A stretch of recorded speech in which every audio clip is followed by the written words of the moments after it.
talking. What's up, everybody? Are y'all ready to flip Florida blue? Better yet, are y'all ready to flip the United States of America blue? I tell you, it is so good to be back home, y'all. And it is also good to see some really awesome, familiar faces in this audience. We spent a lot of time together as we moved around this state over the last 2 years. Now, I know some of y'all have been trying to push me to get on a ballot in 2020. But what I want you to know, more importantly, that we are all on the ballot in 2020, right? If you care about public education, then we're on the ballot. If you care about making sure that people earn a wage that they can live on to take care of themselves and to take care of their families, we're on the ballot. Y'all, if you care about global warming and climate change and paying teachers what they're worth, if you care about ending gun violence and releasing the stranglehold that the NRA has on this country, then you care about what happens in 2020. If you care about a woman having the ability to make her own reproductive health decisions, then we're on the ballot in 2020, y'all. So listen, we're here because right here in Miami-Dade, Florida is an area that y'all know. I talked about it a whole bunch throughout the last 2 years on the trail. This is an area that I'm from. I was born in Jackson Hospital, grew up in South Dade, an area called Richmond Heights. Shout out to the Heights and all of the points in between. You all know that I talked a lot about the fact that my mother was a school bus driver here for the Miami-Dade school system, and my father was a construction worker. I lost him a few weeks ago, but his spirit stays with me. It encourages me, it inspires me, and his legacy will live on in us doing the work that is necessary so that hardworking families are able to live a life of decency, of respect, of individual dignity, be paid a wage they can live on, and have access to life-saving medicine when they need it. I consider that a part of his legacy. I'm a living part of it, but I want to enlist all of y'all's help in that work as well. I want you to know that. But I'm also here because we accomplished some pretty important and critical things over the last 2 years. Now, I recognize that things didn't go all the way we wanted, but we got to celebrate for a moment that we expected 6 million people to turn out and vote in presidential elections. This state gets close to 9 million voters. Do y'all know that 8.5 million people voted in the midterm elections in this state? Do y'all know that we flipped 2 congressional seats from Republican to Democrat in that election? Do you also know that up and down the ballot, from local races to state races, including the election of Nikki Fried as our Commissioner of Agriculture and Consumer Services, we won many of those seats? And y'all, importantly, because we turned out and we voted like our lives depended on it, 1.4 million people now have the ability to register to vote here in the state of Florida. That's a big deal. That is a big deal. And since we're on that topic, I want us to be able to send an unapologetic message to the legislature to get their hands off of Amendment 4. It is the law of the land. It is the law of the land. It is enshrined in the Florida Constitution. We decided overwhelmingly that Florida is going to be a state of second chances. We decided overwhelmingly that we believe that people should not be judged forever by their worst day. We decided that, and we decided it overwhelmingly. And so the only thing the Florida legislature needs to do is to get out of the way and let Amendment 4 take shape and let us get to the process of registering voters. That is our job. That is our work. Well, y'all, even though I wasn't able to cross the finish line to become the governor of the state of Florida, and I got to tell you, people ask me all the time, how you doing, Andrew? Are you doing okay since the election? And I got to be honest, it hurt. Right? And I run into people all the time who remind me how hurt they are. I'm like, I promise you, I'm a little more hurt. But in all sincerity, I said this throughout the trail that it is important that we win these races, not for the name that's on the ballot, but for the people who lose when we lose these elections. Working people, people who are terrified of getting sick, people who are working multiple jobs just to make ends meet. Right? Those are the people who lose when we lose these elections, which is why it is so consequential that we get this thing right today, y'all. It is consequential for the future not only of the state of Florida, but of the United States of America, that Florida deliver like we have never delivered before. I'm committed to that work. I don't need to remind y'all because I think you know. What is happening in Washington, D.C. is not normal. There is nothing normal about what we see happening in the White House. He ain't normal. There's a lot about him that ain't normal. But importantly, and I mean this with all sincerity, this is not who we are as a country. We're not a country that divides people off of the way we look, the language you speak, our country of orientation, who we love. That isn't who we are. And y'all, that's not who Florida is.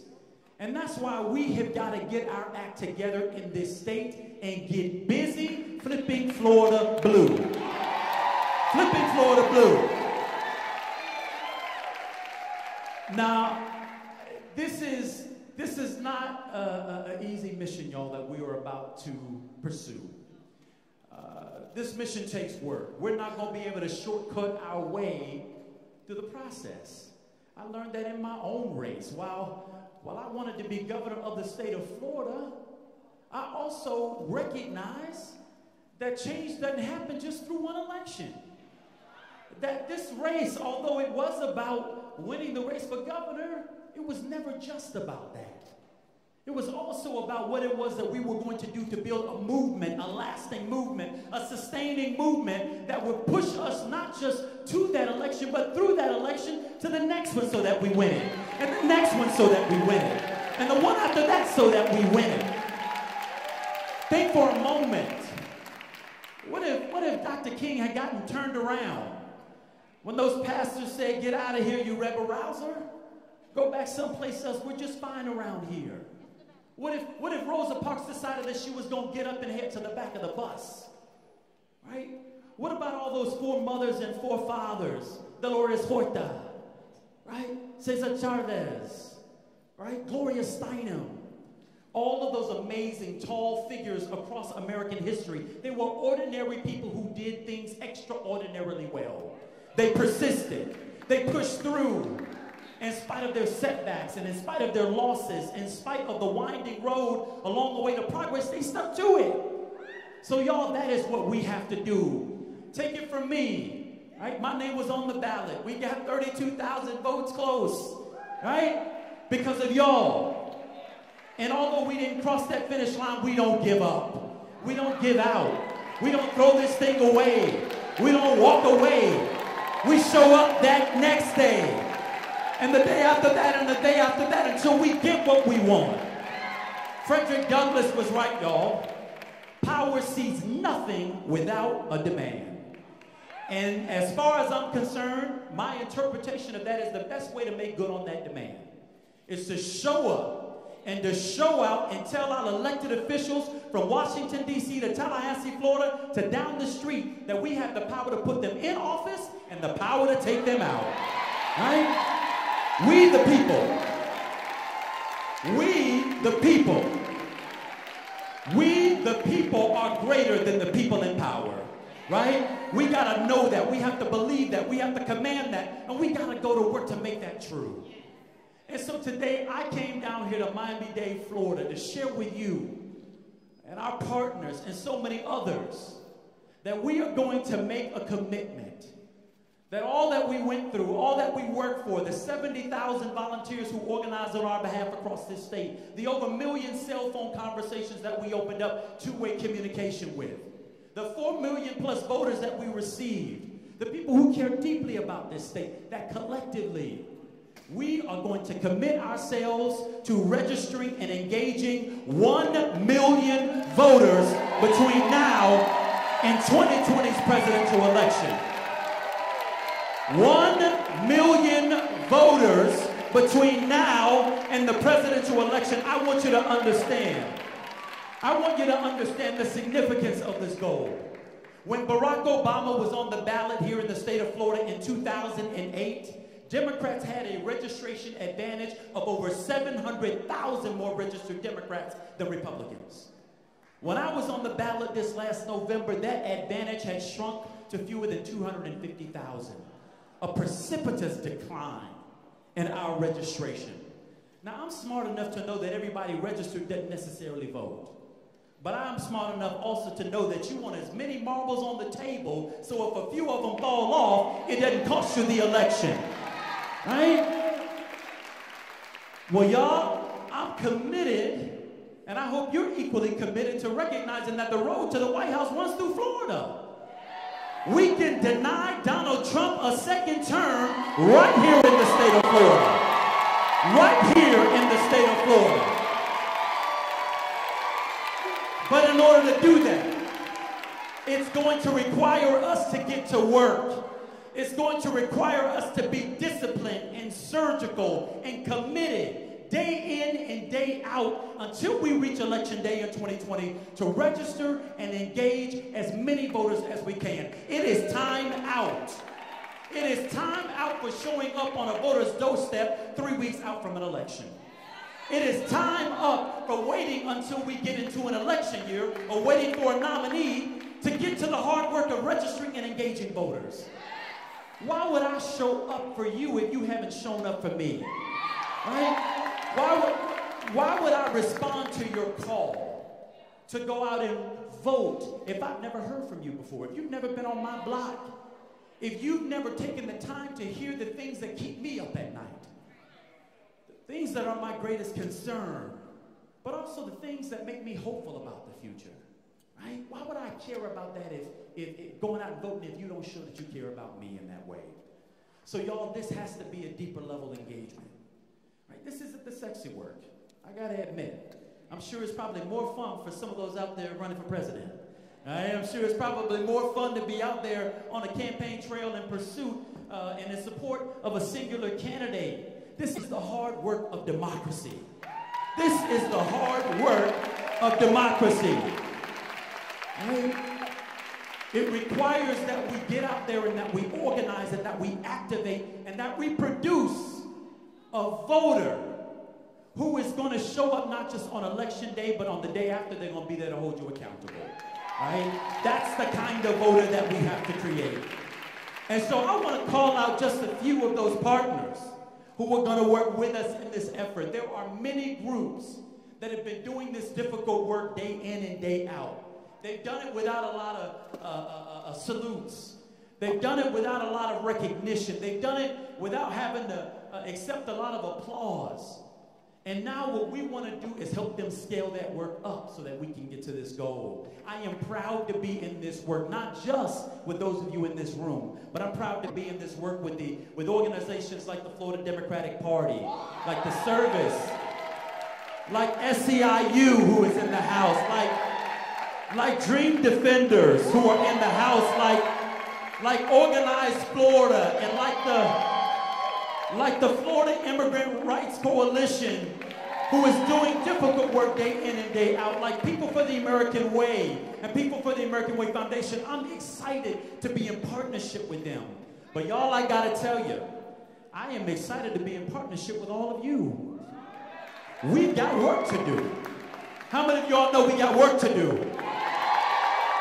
How many of you all are willing to roll up your sleeves and join me in this effort to get this job done? Because I know that if we're committed to going block by block and street by street and person to person, listening and hearing and responding and organizing, that when we reach out and say we need your vote in order to help yourself, then they're going to be a lot more responsive to us. We've got to do this work, y'all, not because I've asked you to do it. Y'all, we got to do it because our very democracy, our very nature of who we are as a country, as a people, quite frankly, as humanity, depends on our ability to send Donald Trump an answer that says, sir, your eviction notice is served and you are out of the White House. It depends on our ability. It depends on our ability right here in the state of Florida. Now, how many states can you say by themselves have the ability to deny this man a return to the White House? I can't think of a bigger, better, greater, more important state than the state of Florida for us to send that message. We are uniquely situated to issue that eviction notice, y'all. Y'all can see I'm fascinated by this eviction notice. I just can't wait for the image of us rolling them right on out of the White House and back to whatever planet they may have come from, and rolling in whoever the Democratic nominee, and I mean whoever the Democratic nominee is for President of the United States. We have the ability to do that, Florida. And so I am asking you to join me in this mission.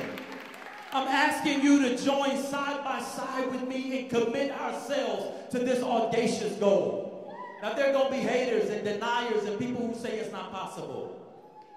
Right? There are going to be folks who are going to hate from the sideline and never roll up their sleeves to join us. Well, y'all, if we're in this thing to win it, who's going to turn us around? Nobody has the opportunity to turn us around when we say that we are committed to this goal, to this mission, to this work, and we will not stop until we get it done. I want you to know that I'm committed, right? I could easily go off like the others and try to find some way to make lots of money, but I got to tell you, I'm not built that way. I'm a father of 3 children. I'm concerned not just about my kids, but the kids they sit next to in school. I'm not concerned just about my neighborhood, but the neighborhoods that help to make up my city and my county and my state. I'm not just concerned about my health care, I'm also concerned about the person who doesn't have access. Right? Y'all, we are connected in this thing. We are connected in this thing. If you think you are not, then tell me why your premiums are increasing year over year without prediction. Because you're paying for the folks who don't have access. And by the way, you're paying at a more expensive end of the spectrum. The most expensive and least efficient. You want to know why we're in this thing? Because when gun violence reeks out in our neighborhoods here in Miami-Dade and in Broward County and in Palm Beach and all over this state, it doesn't just impact the psyche of those who are directly impacted. It impacts all of us. What the tragedy we saw at MSD and at the Fort Lauderdale Airport and that we see repeated in places all across the country, it doesn't just impact the psyche of those who are physically in the space. It impacts all of us. When we hear gun, we drop, we run, we scatter.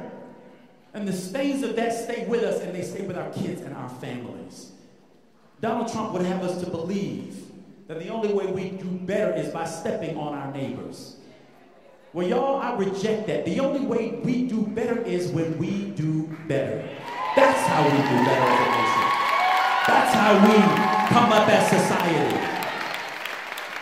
So, y'all, we have an opportunity in the state of Florida in November of 2020 of not only enlisting and registering 1 million more voters, but in a state that is won and lost by 1%, or maybe less than, in my case, 0.4%. Right?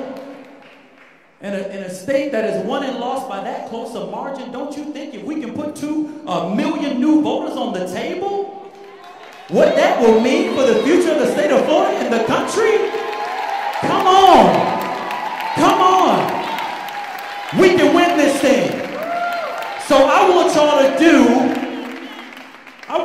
do what my grandmama told me to do. Y'all know it. She told me to bring it home. Right?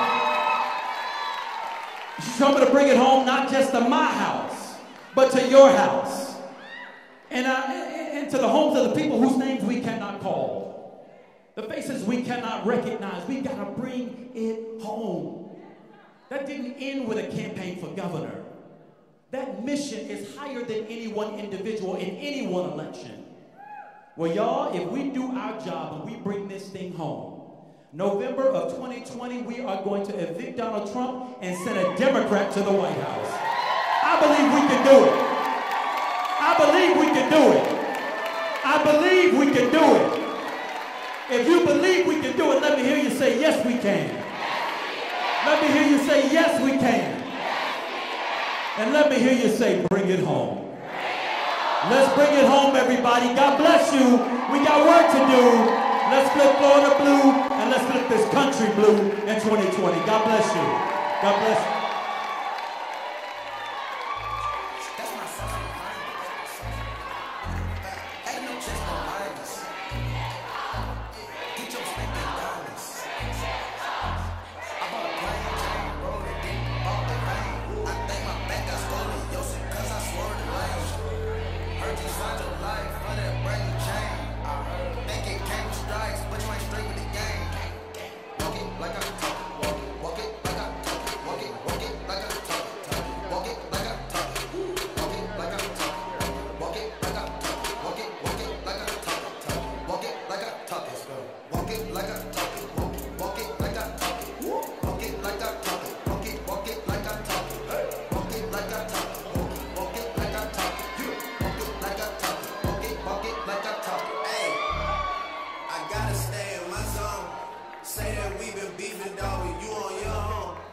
First night, she gon' let me, cause we grown.